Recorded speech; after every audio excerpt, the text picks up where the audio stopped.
All right, well, good morning, everyone. I'm Jan Erickson from Stepping Aside, and welcome to Somewhat Daily Tarot and Rune. Let's see, what day is this? Oh, it's the 13th of January, 2020. Well, that's very cool. My favorite day of the month is the 13th. I was born on the 13th. If you've been here before, you know I take my cards randomly. I choose the 13th card each time. I view it as the master witch number, so anyway.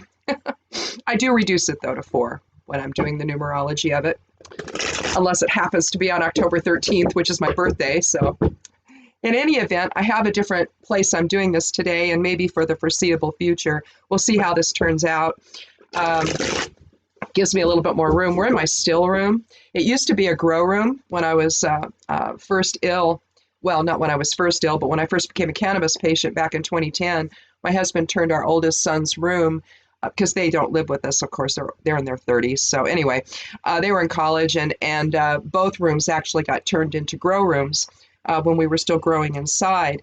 But now we grow our plants during the summer outside. So we just have the one room now that we use to start plants in. And I start my other vegetable seeds and herb seeds and other things in there too. It's got a nice tent, and all of our little the little tub things we use for cloning and all of that. They're little cloning tubs my husband made out of some, rather than buying them, you can make them. You just make little tiny lettuce wraps. That's what you make. Little hydro units, and then you can just grow your clones of anything in there. And so he grew my Vitex clones in there. He went and took clones off of my Vitex plant so that we could expand my Vitex crop out there. And so now I have a whole bunch of them, whereas, I started with only a couple, and he just kept taking clones off of them, and he cloned them in those little cloners in there. And I ended up with, God, I don't even know how many, like 10 plants or something. And some of them are growing in the medicine wheel, and some of them are growing out by the pasture. So we're going to let those just go crazy, I think. But if they will, we'll see.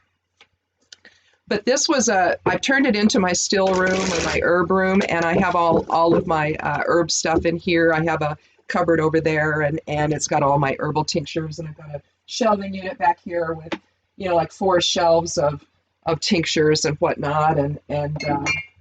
But anyway, I thought this would just give me a little more room. In my altar space, I've got some stuff going there. So I just thought, well, I can't do all of this in the same space. So here we are in here. Excuse the mylar on the walls, but I just left it when I moved my stuff in here. I just thought, you know what, I'm just going to leave that there, and I can cover it up later if I want to, but just in case. It just seemed like it was kind of a shame to. I had my Reiki table in here for a while, and all I did was I just put posters up and things, and I put, witchy fabric and stuff. So hopefully it won't be too glary. We'll see how it goes, and if I need to make some adjustments, I will. But I kind of like the space in here in the room I have, so I think I'm going to do this from here from now on. So bear with me. It's in kind of a work in progress, and we'll see, how things go. A couple things I wanted to mention before I get into the astrology, so we can get started with that. Oh, I can see I'm going to have to be real careful about how much I disturb my table here with my cards, because it makes my computer jump a little bit. Oop, there we go again, see? I got to be really careful about that. This table is just a card table, so I don't know. We'll see how that goes. I might need something a little more, a little stronger, so I'll have to probably do my shuffling in my lap. So anyhow, let's get going on this. The Green Cultured Labs, I did a video, if you want to check that out. I have an affiliate section, but it's in the main section too, I guess. There's a little video, a couple minutes long, about Green Cultured Labs. Green Cultured is a place where it's an online cannabis training university where you can get your dispensary training, your grower training, whatever you need. Right now they've got it still for the next few days. They've got a 20% off sale on it. So master grower, dispensary person, so bud tender, and I think that's what I've got on there. And I'll move those up in the links below the video here, so in case you want to check one of those out, in case you're interested in doing that. It's a really nice training course. There's even one for folks in Alaska. There's a separate one there. They must have different rules, and plus, it's going to be different growing up there and everything. So in any event, check that out if you want to. Again, the sale, it's not a bad price anyway, but if you want to save 20%, On some of it, you can, and right now for the next few days. So I'll put that under there, and under the links here, and up at the top of the affiliate section, and so you can go there if you're interested in that kind of training. The other thing too, Wednesday and Thursday, 15th and 16th, the Genius Bloggers Toolkit's going to come live, and it's going to be on sale. It's a flash sale, just those 2 days. That's the only 2 days you have to purchase it, I guess. And so that's over at Ultimate Bundles. That's going to be under there, but that link is not going to be live until Wednesday, so I'll probably go ahead and add it to Wednesday's link, but or Tuesday's link, but just know that it's not available. In fact, I might even put it up there today. And that way you can check that out. If you have a blog and you want to grow it at all, you want to monetize it, whatever, it's a huge, huge deal. It's $97 and it's 94 products worth over $7,000. They've curated all of it together. So over there, the ladies have it, Ultimate Bundles. So just look for that under the links if you're interested in that as well. So anyhow, let's see. I did the astrology as of 9 o'clock this morning. It's about 9:46 right now. Again, we have, if you just look at the chart itself, most of the planets are in the Eastern Quadrant. And so we're looking at self-motivation and self-orientation, following your own path.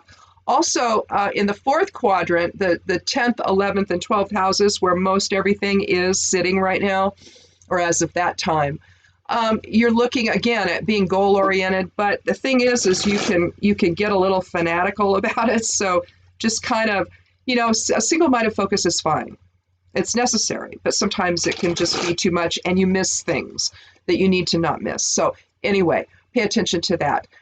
Most planets, again, are in the 11th and 12th house, relationships and focus, also reevaluation maybe of such. The things that have changed from last week, the moon's in the 7th house in Virgo, so getting organized, checking in with your health. Anytime it's Virgo, it's always something health-oriented or routine-oriented. Love life could be unsettled. There's an opposition with Venus. Remain flexible and open with the trine with Uranus. A quincunx or an inconjunct with Chiron. Yes, say that quickly, a bunch of times. It won't come out right, trust me. You're supposed to let go of your wounds, hear the message, let them inform you, but let them go. Sun's still, I think, is it the 11th house or 12th house in Capricorn? That was that way last week. So again, we're still reevaluating significant areas of our lives. There's a new conjunct between the Sun and Saturn, though, so steady progress and achievement, but it's based on integrity and principles, okay? A principled foundation. That's the thing about Saturn. They're going to, Father Time there, Kronos, he's going to make you slow down and take a look at yourself in ways you might not really want to, especially, if you're wanting to, have a run of something, and it's like, wait a minute, maybe you need to think this through a little bit more. So when there's an issue with Saturn or an interaction with Saturn, typically it's like saying, hey, maybe take another look, because you just don't know. Let's see, Mercury, 12th house Capricorn, Venus, 1st house Aquarius, Mars, 9th house Sagittarius. Again, look for higher meaning. Their impulsivity could still be high with an inconjunct with Uranus, between the Uranus and Mars. So again, change is happening, and so just kind of be careful not to be reckless about it. It can get exciting. I don't know. I kind of get excited at change. I just think something new is cool. I'm not really somebody, sometimes I fear change. If it's really, really the unknown and I'm worried or something about, oh God, what's going to happen? That's one thing. But typically, something new to experience is always fun for me. So anyhow, Saturn, 12th house in Capricorn, careful in the selection of friends and associates. Again, we're kind of in that reevaluation period right now with most things in that quadrant and the fourth quadrant. And so, some associations may end. You may realize that this is taking you in a direction that really isn't serving you well. And so you just have to kind of let them go or put a pin in it or something until later. Again, ambition is important, but use leadership in a positive way. So I guess that's it. Let's go ahead. That's it for the astrology. Don't forget to check out the blog over at imsteppingaside.com. Again, a link to that will be in the in the lower below the video there in the Show More section. And also the newsletter is out. Do sign up for that. There's a link to that. The links to it are everywhere on the blog, so check that out. It's cool. Different stuff in that. Some reference material to the blog itself to posts and things, but into videos here and on Patreon and stuff. But most of it's new stuff every time. There's a couple things that are going to just be a kind of an evergreen type of a thing. There's going to be some correspondence section and a proper times for magic section. That's going to always remain there. But then the herb section will change, and different magic stuff will change, and there's some affiliate stuff that will change. But all in all, it's mostly new material and that you don't find on the blog. So check it out. You might like it. If you are of a magical persuasion, there's also a weekly astrology section. So even if you're not, if you're just into herbs, there's lots of things for everybody at the newsletter. So anyway, let's go ahead and take our first 3 cards and see what we have for today. We've fooled around long enough.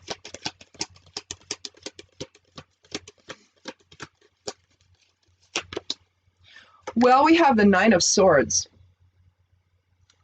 And as always, I don't have to put it on my computer anymore. I can put it on this nice table. Before I was setting everything on my laptop here, and sometimes I'd make things come up, and I'm like, oh my God, what did I touch?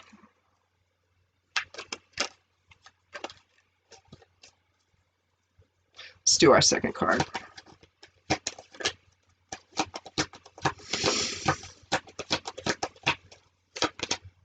The Devil.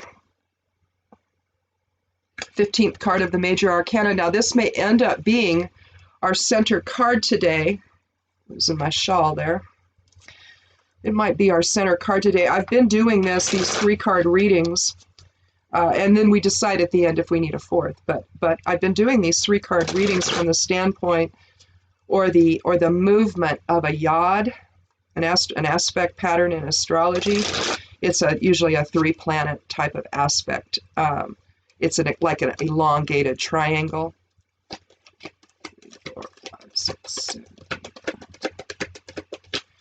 And you've got typically you've got the, here we have the 4 of Pentacles.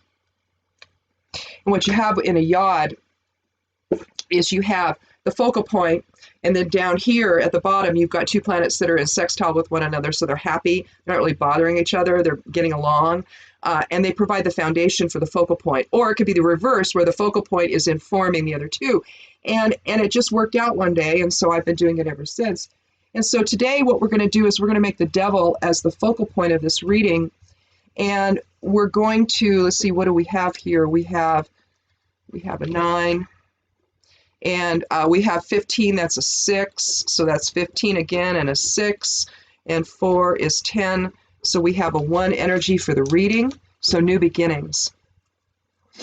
Now, generally speaking, when you get the Devil card, we're going to look at that one first.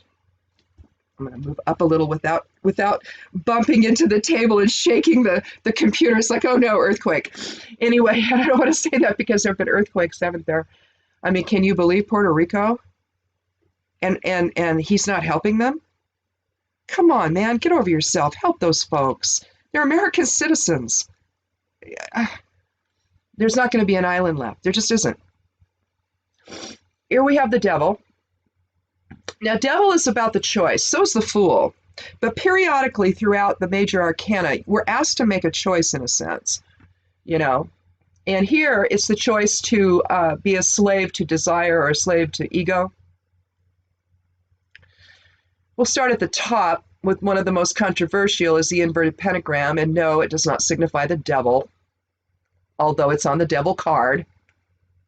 We see a interesting looking fellow perched atop a post there with a ring attached with 2 chains, one around each neck of the man and woman, or the polarity within, the masculine and feminine polarity within. He has the same as above, so below gesture that the magician has, only instead of a scroll to spirit, excuse me, We have where he's clearly deriving his focus. What we have here is a torch in his left hand pointed toward ego or form, showing you where he derives his power and his focus. We see the woman with a tail with a pomegranate on it. The man's tail has an oak leaf. Both have horns. They're in their pure expression, being nude. But the back up here to, you see the horns of Aries there. So you have a lot of Mars energy, maybe some Scorpio, I don't know. A lot of fire energy in this. But the focus is on form or ego, and that's why you see the inverted pentagram. Not because it's a symbol of the devil, but because our focus, it has to do with focus. When it's turned the other way, the focus is on spirit. You see? Not scary at all. Well, it isn't scary here because the devil within is just ego.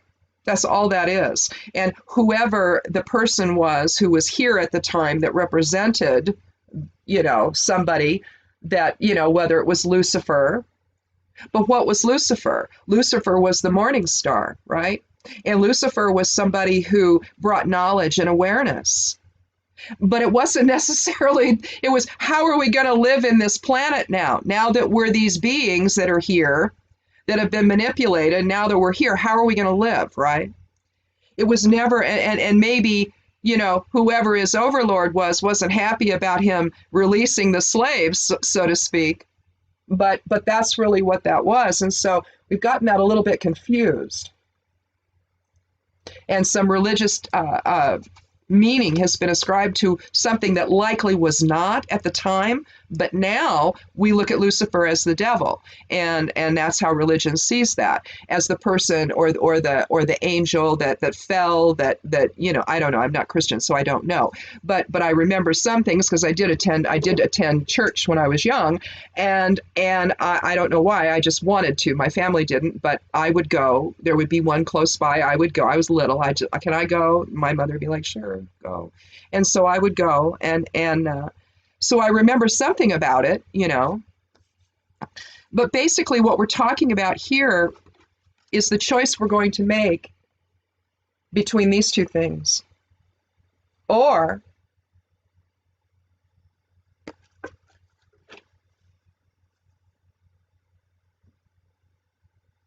it's not the choice, not this time. This is what happens when your focus is on form. That's what this is.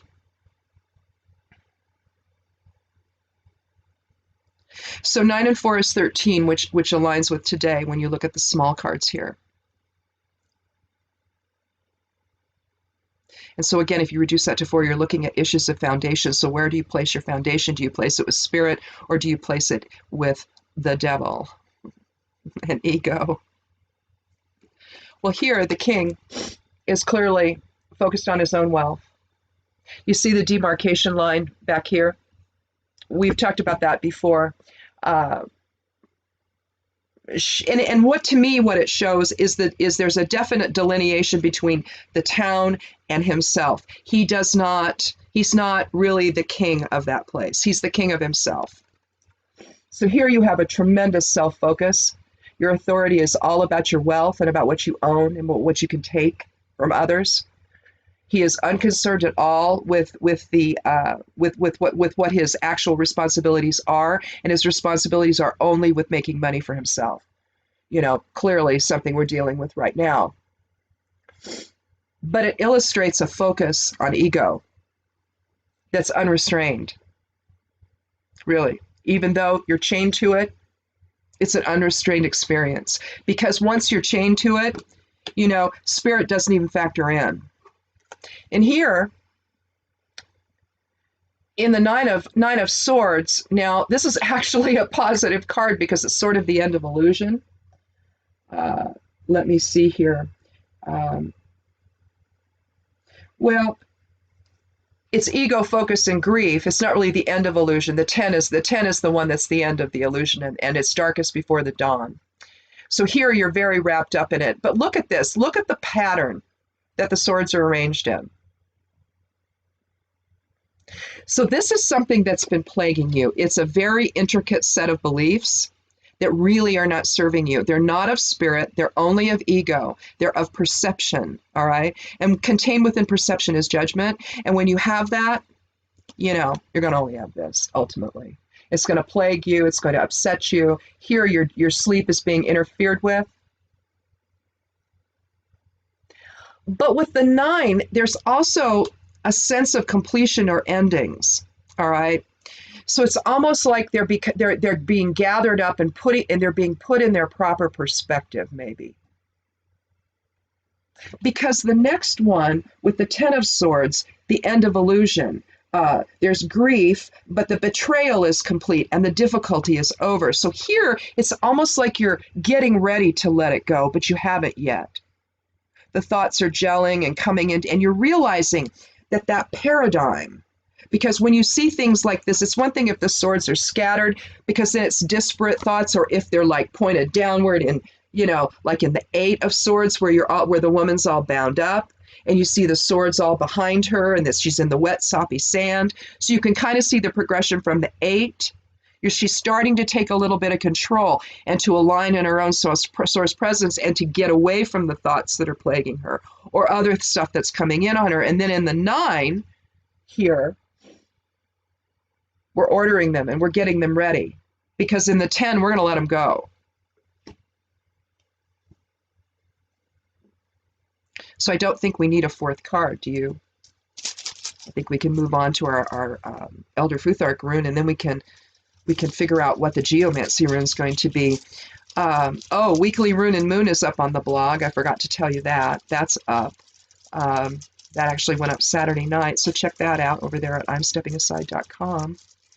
So you can see what that looks like. That's kind of fun. That's a different type of astrological forecast, if you will. It's sort of an esoteric forecast. It includes human design and therefore I Ching references. Also, the moon, the position of the moon in the astrological chart, the traditional one, that's also there. But so's numerology, so's the quality of the day, the meaning of the day, and how that influences, and also a rune from the Elder Futhark. So tying it all together, you get kind of an interesting idea. And I can tell you, the human design stuff is fascinating. The use of the I Ching is so prescient. In fact, sometimes I think it's even more right on than astrology is, than traditional astrology is. I don't know. It's just my feeling. I've been working with it for several years now, and I just like it. Anyway, this is Ansu's, the 4th rune of the Elder Futhark. It's known as Odin's rune. So, Odin is saying, you might want to allow spirit, because this guy's really not gonna give you what you need. You know, you're going to end up, you know, with a service to self-focus that doesn't include other people. If you're in a position of authority, you're likely going to harm the people that you're in authority over, or the country you're the king of, or the president of. You're going to harm things by that type of a focus, right? And so you're not going to be able to actually govern, because your focus is only on making money for yourself, all right? When you're a business person, when a business person becomes the president of a country, they have to stop being a business person. They have to divest. It's called divestment, and they have a thing called the emoluments clause in this country, where if the guy or lady doesn't do that, we haven't had a female president yet, but it's coming, maybe this time. But if they don't divest, if they continue to function in a business capacity, doing quid pro quo deals with countries, and being in that mindset, and threatening, you know, well, if you want us to leave, our troops to leave, then we're going to mess with your Fed money, like he's doing to Iraq right now. They want us out of there. He's threatening, we're going to take away access to your Federal Reserve funds if we have to go. He caused problems, but that's not the issue for him. It's about control, about getting what he wants, about the money of it all, right? So basically what we've got here is now we have to start making some decisions here. Is our focus taking us in a place where it's just based on ego? All right. It won't be sustainable if it is. There's always going to be consequences to this type of a choice that we make. And Odin is coming in and saying, well, maybe you might want to remember me, remember spirit, remember source presence, remember the higher self. Let that inform. And when you do, you know, the Ansus is about fellowship. It's like Vunyo in that regard. It fosters all of this. It fosters an alignment in source presence. When you listen to the voice of spirit, when you listen to the voice of spirit, you know, this gets resolved. And this gets put into perspective, and one that moves into, say, the Six of Pentacles or the Six of Cups or whatever, you start to see moving forward in shared purpose, right? Six is a higher self number. And so you start to see the notion of being aware of others, right? You move into the Eight, and there you have more of the God tier, and you have the sense of leadership awareness. So it's aware of the greater collective, right? Well, here, let's see. Oh, well, we have endings. We have Cauda Draconis, don't we? Yes, we do. Even though you can't see it, I'll draw it for you. Now, there's some, like 3 of the geomancy runes where the geomancers of old decided, well, if you create that one first, one of the 3 first in your reading, then you're to destroy the reading because it's just too evil to continue. And no, we're not going to do that. How do you know that it's not going to get resolved in the reading? How do you know it's not alerting you to something? You can't destroy the reading. That's just dumb. But I don't know. Witches would have never done that. Here you have Cauda Draconis. This way it's Caput Draconis. Now what the Draconi do is they represent the north and south nodes of the moon. All right? The north node of the moon deals with the present and future, but the south node deals with the past, okay, and past lives. So with that, you're talking about karma. And, you know, it's like, ooh, we have to be afraid of karma. No. There's nothing about so-called karma that's a problem, all right, unless we don't strive to understand it, right, and then maybe transmute it into something better. It's just like wherever Chiron is, we're never kept there, you know, in our natal chart or anywhere it is. We're never kept there. It's not a fixed thing. It's just information to inform us, you know. It's not anything that's supposed to keep us back unless we look at it and go, oh, that's what I am. It's like, well, no, that's something to think, that's something to think about, right? And to consider and let it inform. So when we see Cauda Draconis, we're talking about the past or endings or karma or the effect of our behavior. Now, that's a really interesting one to have here. We have, what is the effect of a focus on ego? Well, this. We hang on to, we're greedy, we're self-focused, it's all about us. We don't think of anyone but ourselves. And if we do, it's only in service to having more for ourselves. And then we're plagued with nightmares. But there's a way out, right? Because the nightmares are beginning, you know, the perception is beginning to gel. We're beginning to see the pattern that we've been living under. And we're getting ready with this 9 to let it go in the 10. The upcoming 10. Well, what is our overall numerology is 1, or new beginnings. Well, 10 actually. It was 10. And yeah, there's our numerology, 10 and then 1, right?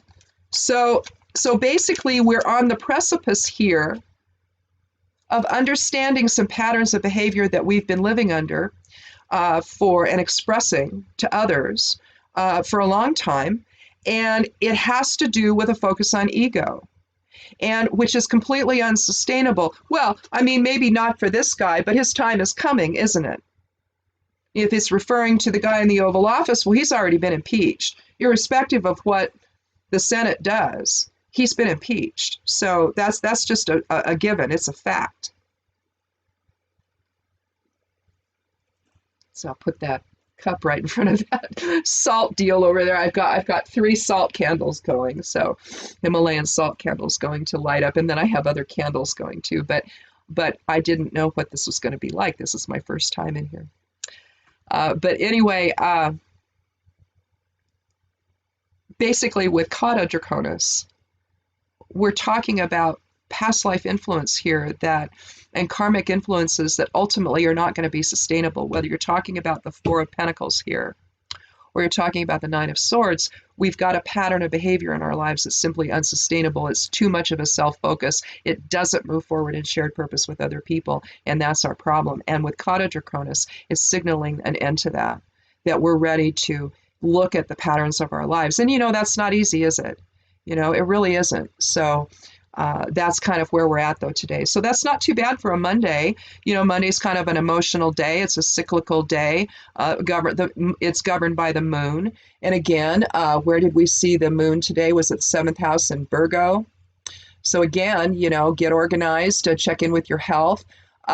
Maybe schedule a checkup with your herbalist or naturopath or your chiropractor, or if you go to an allopathic medical person, maybe it's time. It's in the beginning of the year, we always think about clearing out the clutter and getting ready for the spring and all of that. That also includes your body. So maybe you want to do that as well. So again, regarding the affiliate stuff, the Genius Bloggers Toolkit again goes live on Wednesday and Thursday, the only days for that. I've looked at it. In fact, I may buy it. It's cool. So you can't beat the price for what you're getting, and so I would recommend you look for that here. And again, you can sign up on Wednesday and Thursday of this week. The only days you can do that. And then Green Culture, their sale is almost over. If you miss the 20%, I'll have stuff under the links to that and the coupon codes under the links there under the video. I'll have that there for you as well in case you want to get your grower or dispensary worker certifications. This is the time to do it. So, because they're having a really great sale, 20% off is a great price, and of whatever it is you're going to do. So you can't miss it. If this is where you want to go, this is an exciting new industry, and I'm a cannabis patient and a grower myself, so I just think this is going to be great for patients when you go in, especially if you're new, if you aren't growing for yourself, even if you're going to, you go there to get clones or whatever. You need people you can talk to, and a place like this type of online training, it's so specific and so involved that you really get your money's worth. And if you're going to work in the cannabis industry, you have to be able to talk to people. If you can't do that, if you sound like a Lulu, then I don't know. The people are not going to have confidence in your dispensary. And you need to be able to make that connection with patients. They need you. And so you need to know what you're talking about. You can't just go in there and wing it.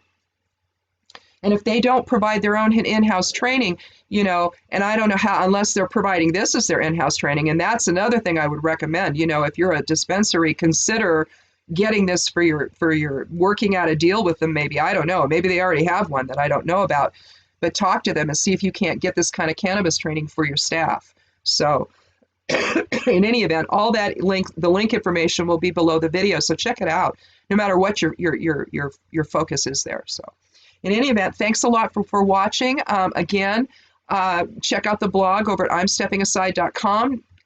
Subscribe to the newsletter over there. It's very cool. Check out Patreon. There's a link to that. And if you want to join a tier, I'd love you to do that and support me over there. And come back tomorrow. We'll chat again about the tarot and the runic influences that are influencing our lives. So, in my still room. Anyway. Thanks again for stopping by. We'll see you tomorrow. Be good to yourself, be good to one another, and blessed be.